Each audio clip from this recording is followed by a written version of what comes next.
Welcome back to the program. Dr. Jayatilleka, we were talking about the Commonwealth Heads of Government meeting. We spoke about Canada's boycott, Australia's confirmed participation, and also now very recently last week we saw the Indian External Affairs Minister, Mr. Salman Khurshid, make his first official visit to Sri Lanka. During his visit, he confirmed that he would be here for CHOGM, and that the decision on whether Prime Minister Dr. Manmohan Singh comes rests with the PMO, the Prime Minister's office. There's an election coming up in India, a crucial election for the Congress party. Do you see Manmohan Singh actually participating in CHOGM? Well, I think the jury is out on that. I think it would be a mistake for him not to do so. I can understand why he might not. It's not only because of the elections, but because there's quite a bit of dissonance within the Congress party. There's speculation as to whether Rahul Gandhi was actually criticizing Manmohan Singh when he made some remarks recently. So there's quite a bit of political flux underway, and I can understand why he might not wish to come. But it would be a mistake, because Sri Lanka has moved on the provincial council elections, and I think it would be necessary to acknowledge that. If he doesn't come, I cannot see an advantage that would accrue to India diplomatically. So I hope he does turn up, because it is the neighborhood, and it really wouldn't do for India's neighbors to be represented at the heads of government level, and for India not to be so represented. I think it would be the wrong move altogether, but I don't know what move will be made. But suppose if Manmohan Singh fails to attend CHOGM this November, what does that say about relations between Sri Lanka and India? Well, it tells me that we better watch out for March 2014, because the real issue is not CHOGM. The real issue is that less than 6 months down the road, 5 months in fact down the road, we come to the crunch. And the crunch is that High Commissioner Navi Pillai will recommend or urge, perhaps, the institution of an international inquiry into so-called war crimes committed during the last stages of the war. Now, this might take the form of an international inquiry, or it might take the form of a special rapporteur or a commission. I mean, there are various forms, and pressure will be put on us to accept one of them. Whichever is accepted, it will be very serious trouble for Sri Lanka. This is almost the end game, or the beginning of the end game, March 2014. And if India feels unable to turn up for the Commonwealth Summit, then it's rather likely that it would feel an electoral impossibility of being seen to side with Sri Lanka or even abstain. March is just before the Indian election. The elections are supposed to be April, May. So if I was Sri Lanka, I would watch that. I would make my calculations on that basis. It's going to be a serious problem. Winning in Tamil Nadu is quite crucial for the Congress. For both. I mean, you don't know what's going to happen after the election. You might have an administration that feels less constrained or more compelled. Jayatilleka may be a member of a coalition government with the BJP. Colombo seems to think that a Modi victory is good for Sri Lanka, us being Buddhists, them being Hindus, and so on. But that's not true, because Mr. Modi made a speech in which he criticized the Indian government for being soft on issues of foreign policy, and one of only 2 examples he gave was that of Indian fishermen. He felt that India should be tougher with Sri Lanka. So a BJP victory may not be beneficial to Sri Lanka. It could have Jayatilleka as a member, as cabinet minister. But in any case, neither of these parties are going to risk Tamil Nadu displeasure early next year. No way. So they will not support us, which means Sri Lanka has a huge problem. Not only because of that, but that is going to be a serious issue. So I'll be looking at March 2014. On the diplomatic front, what is it that can be done? You're a veteran diplomat, what is it that you think that Sri Lanka's foreign missions around the world, especially in member nations of the Human Rights Council come March, what do you think the role what do you think our ambassador's role is at the moment in the run-up to Geneva 2014? Well, be credible, tell the truth. Don't make exaggerated claims. The council in Geneva is not an echo chamber. Sri Lanka has now adopted it's as if you've drunk a cocktail, 50 parts smugness, 50 parts truculence. It's a cocktail of what I call smug truculence. That won't do. You have to persuade, you have to convince. I know, I've done it, so I know that it can be done. So tell the truth, admit the problems, and work on implementing in the next few months the recommendations of the LLRC, particularly on a credible domestic mechanism. Now, there's no point in implementing anything else in the LLRC report if you don't implement this.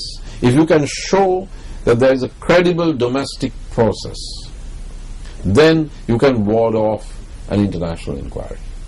But if an international inquiry takes place, with or without Sri Lanka's cooperation, then you have serious trouble, because you can have soft sanctions.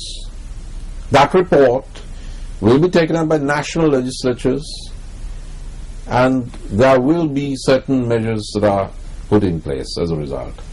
There could also be the doctrine of universal jurisdiction which is applied, which means that if certain persons are indicted or listed, that any country can act on that basis, and that even when somebody important is in transit, that a move can be made. So we will be under siege if this goes through. Therefore, there is nothing more important for Sri Lanka now, nothing, than focusing on Geneva March 2014 and putting the best possible defense, the most credible defense, and the best possible defense team. I mean, it's like lawyers. You have to put your best possible defense team when, if you lose, you're probably going to be strung up. So, and relations with the Northern Provincial Council are very important, because if we can show that we have moved on political reconciliation and that we have consolidated the democratic opening of the election with a real ongoing political dialogue, that would ease the pressure tremendously. This has to be done. All right, Dr. Jayatilleka, moving on to the next segment of our program tonight. On the 5th of October, we saw some very distasteful scenes that unfolded in Mathura. Talking about the state of the UNP at the moment, after the Mathura incident, where do you see the party now? Sri Lanka's main opposition party. What is its position? Well, I don't want to rehash the usual criticism of the UNP. I would just like to draw the attention of the viewers to some very interesting WikiLeaks cables that are now in the public domain. Cables sent by US Ambassador Jeff Lunstead at that time in years 2004-2005, that's 7 to 8 years ago, to Washington, in which Mr. Wickremesinghe, the leader of the UNP, is characterized by the US Ambassador as the perennial loser and perennial survivor. And they say, here's somebody who's lost 24 elections or something. So he keeps losing elections. That's the US Embassy, we've consulted our sources in the UNP, and it is clear that the masses don't relate to him, that he's seen as too bourgeois, too westernized, too soft on the tigers. It is also clear that there are only two people who can replace him and who have credibility. One is Karu Jayasuriya and the other is Sajit Premadasa.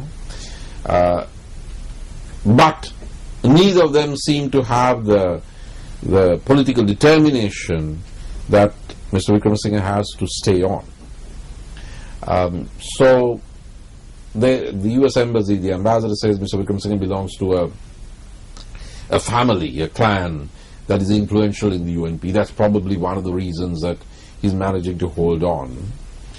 And it concludes that the mid to long-term future of the United National Party depends on whether or not the leadership can be handed over to somebody of the next generation. That's the American ambassador concluding in 2004 and again in 2005. Now, it's been 8 years and the Americans have proved prophetic. Perennial loser, perennial survivor. He's still there. He ain't going anyplace. And he's losing more and more votes and MPs. And now they're fighting in the streets. The party is disintegrating. In the South, the UNP has been torn in two by this attack on this dissident procession. So the voters have been, there's been an exodus of voters. There's been an exodus of MPs.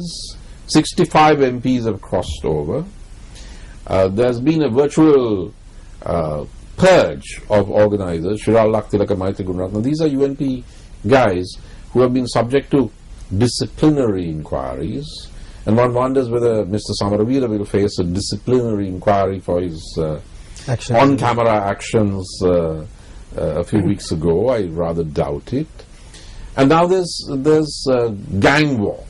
So the UNP is disintegrating because there is this unsuccessful and divisive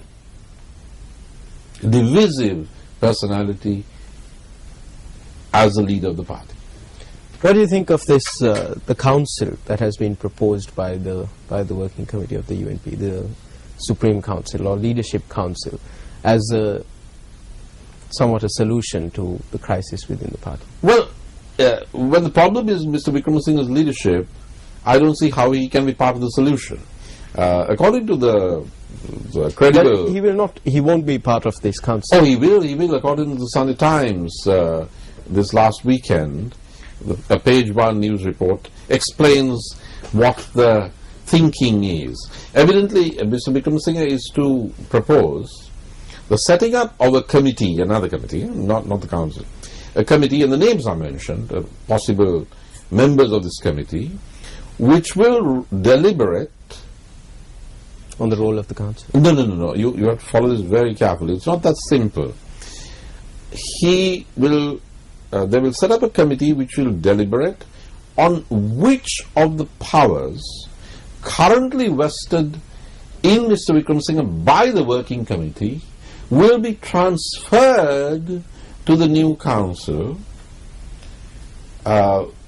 which may or may not be a leadership council. It could be an advisory council. And then the report of this committee which will deliberate on this will be referred to the working committee again. So this is what the leadership or whatever council seems to be about as far as Mr. Wickremesinghe is concerned. He's not leaving the leadership.